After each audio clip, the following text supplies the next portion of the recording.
వినడు దుర్యోధనుడు.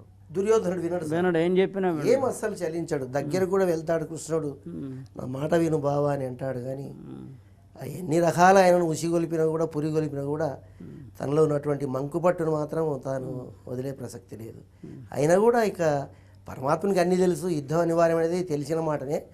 కాకపోతే లోకం కొరకైనా కూడా తాను చేసే సంధి ప్రయత్నం అయితే చేస్తే బాగుంటుందనే భావమే వారిది. ఎందుకంటే వారు కూడా దూరం ఏం కారు కదా అనే భావనతో ప్రయత్నం చేస్తాడు. అయినా కూడా వినకపోతే ఇక ఆ రకంగా ఆయన తన యొక్క రాయదూతగా వచ్చినటువంటి తన యొక్క ధర్మాన్ని కూడా నిర్వర్తించుకోవాల్సిన అవసరం లేని పద్ధతిలో చేశాడు. తర్వాత ఇక మొదటి తర్వాత మళ్ళీ బావ శాంతమూర్తిగా ధర్మమూర్తిగా పేరుగాంచిన మా ధర్మజుడు బలహీనుడని ఎంచుతున్నావేమో కానీ బలహీనుడు కానే కాదయ్యా, బలహీనుడు కానే కాదు. అనుకుటయే ఎరుంగని మహామహితాత్ముడ జాత శత్రువే అలిగిన నాడు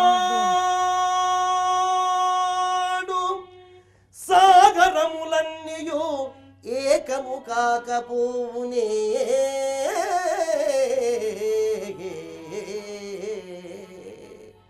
బావా ఇంతదనక కూరమీసం మెలివేయచ్చు ఏవేవో ప్రగల్భమును పలికిన ఇట్టి కన్నులు పదివేవురైనా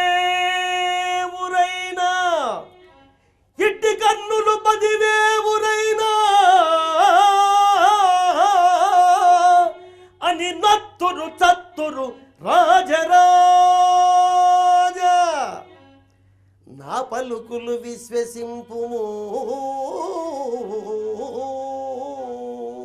బావా, నా పలుకులు విశ్వసింపుము, విపన్నులలో కులగావుము ఎల్లరా.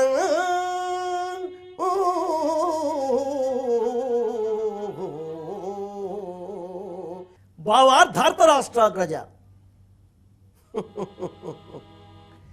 భీష్మ ద్రోణ కృపాశ్వత్థామ ప్రముఖులు నా ఎండ నుండా గాంధీవి బలము బెండైపోను తలంచుచున్నావేమో కానీ గాంధీవి బలము ఎప్పుడూ బెండైపోదయ్యా. ఖాండవ దహనను దహించి పాశుపదాస్త్రమును పొందిన మా పాండవుడు పరమయోధుడు వీర విక్రముడయ్యా, వీర విక్రముడు. అలాంటి పార్థుడు నేను కలిసి ఒకవేళ నీవి సంధికి అంగీకరింపనిచో నిక్కముగా కురుక్షేత్ర మహాసంగ్రామమే అనివార్యమైనచో రేపు జరగబోదు విపరీత విపత్కర పరిణామములను కన్నులకు కట్టినట్లుగా చిత్రీకరింపదలుచుకున్నాను. సావధాన చిత్తుడమై ఆకర్ణింపు బావా, ఆకర్ణింపు. జెండాపై కపిరాజు, జెండాపై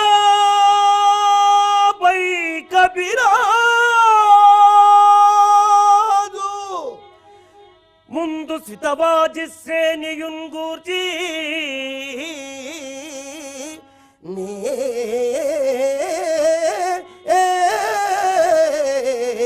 దండంబున్ తోలు చందనము మీదన్ నారి సారించుతు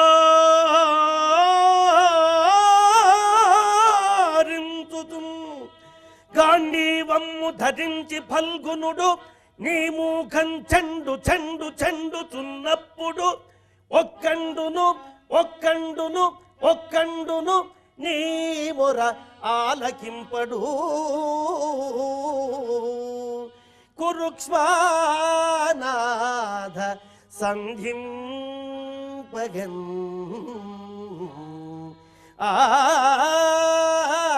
ఆగా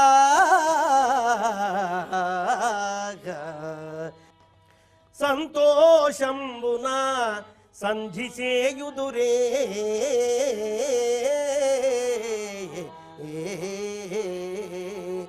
వస్త్రంబూచుచో ద్రౌపదీ కాంతం చూచిన నాడు చేసిన ప్రతిజ్ఞల్ దీర్ప భీముండు నీ పంతన్ని సహజన్ము రమ్ము రుధిరమ్ము రావునాడైనా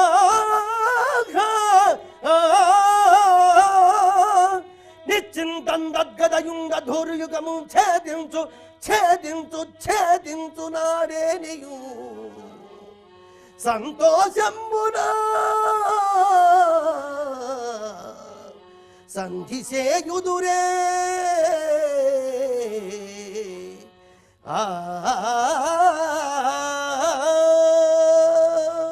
చాలా సంతోషం నారాయణ గారు.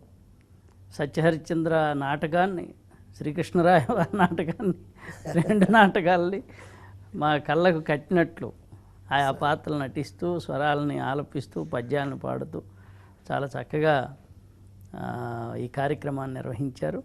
ధన్యవాదాలు. నమస్కారం. ఇది ఈరోజు సుప్రసిద్ధ కళాకారులు, రంగస్థల నటులు శ్రీ నారాయణ గారితో మన జీవనాటక కార్యక్రమం. వచ్చే వారం మరో రంగస్థల సుప్రసిద్ధ కళాకారులను కలుసుకుందాం. అంతవరకు సెలవు.